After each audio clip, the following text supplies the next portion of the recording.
Noelle Holiday, resident best girl of Deltarune. We can all agree to that.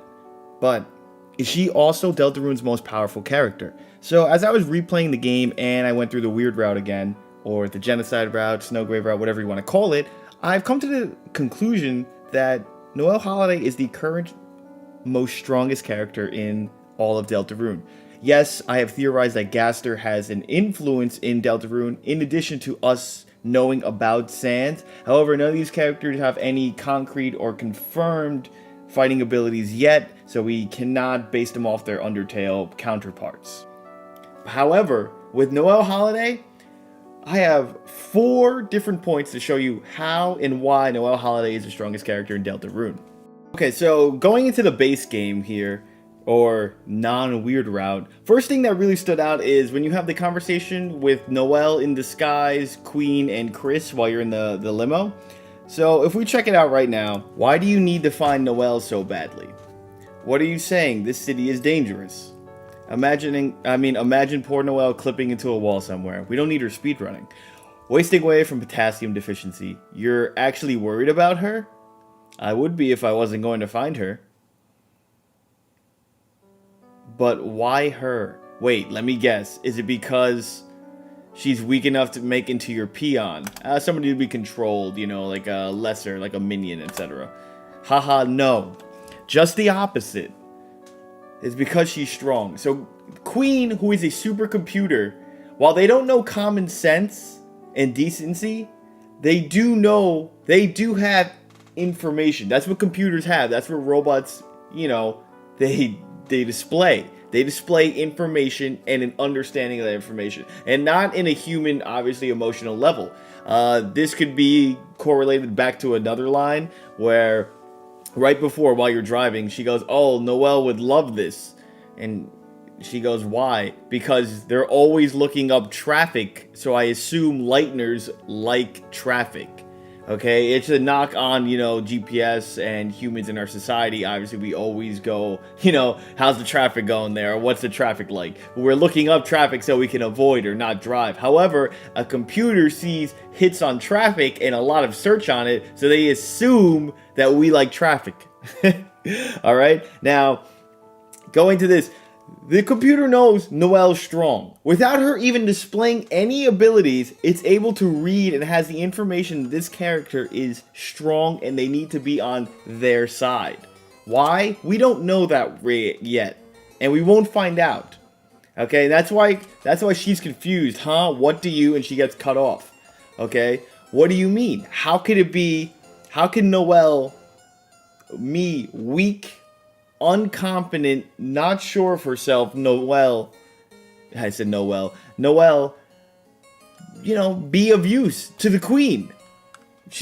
Queen runs a whole city. Noelle's, you know, just Noelle. But there's something she knows that we don't know.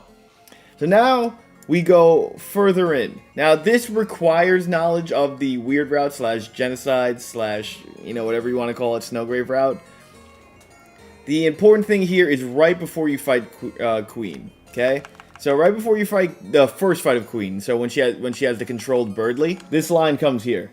"Ah, my sweet idiot children, you are just in time to witness my world domination. With Noelle in my possession, it is only a matter of time before her will turns and she unleashes her power. Blanketing the world in blank." Now, this means nothing. Obviously, we're about to get cut off from Susie here, but what I'm trying to get at is the word blanketing. This is a term used for what kind of weather? Snow. There's a blanket of snow. The town was covered in a blanket of snow. The Queen knows about Noelle's frost abilities, her ice abilities.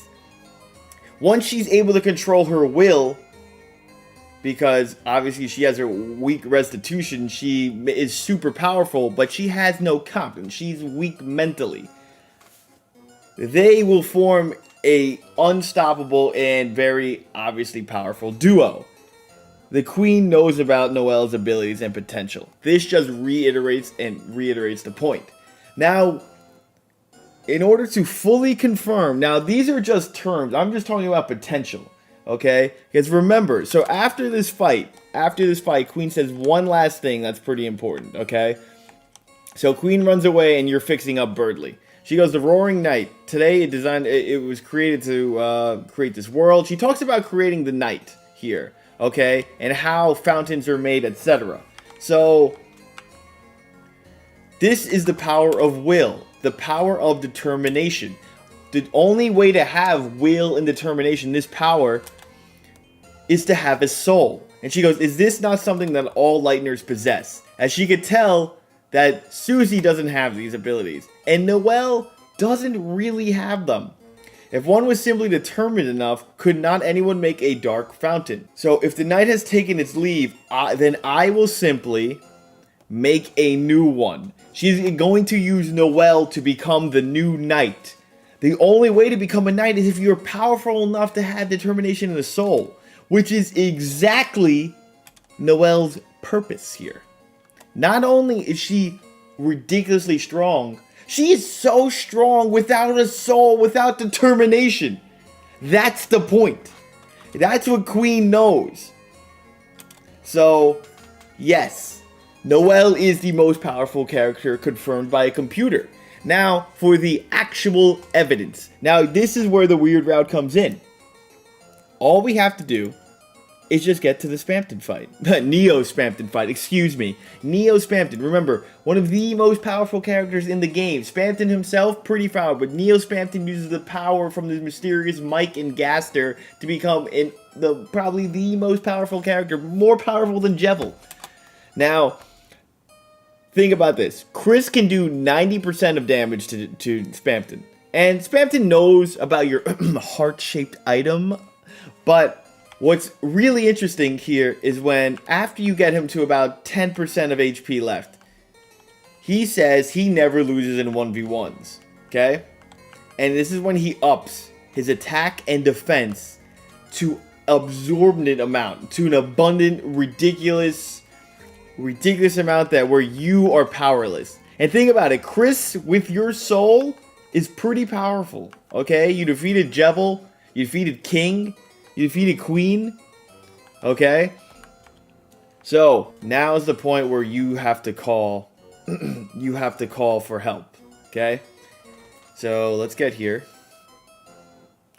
In a 1-for-1 battle, Neo Spamton never loses. It's time for a little blue light special. I don't know why I didn't say special, but Spamton Neo's attack dropped. Spamton Neo's defense rose greatly. You're just gonna wear out and die at this point. You can't defeat him. Didn't you know Neo is famous for its high defense? Now, enjoy the fireworks, kid. So, obviously his attacks come out. You keep calling for help and help. Now, in this point, he is so powerful. He has like 9,998 defense. But when you call for Noelle here, he feels a chill. And guess what? She does like 2,000 damage to him. That is way more than you can ever do.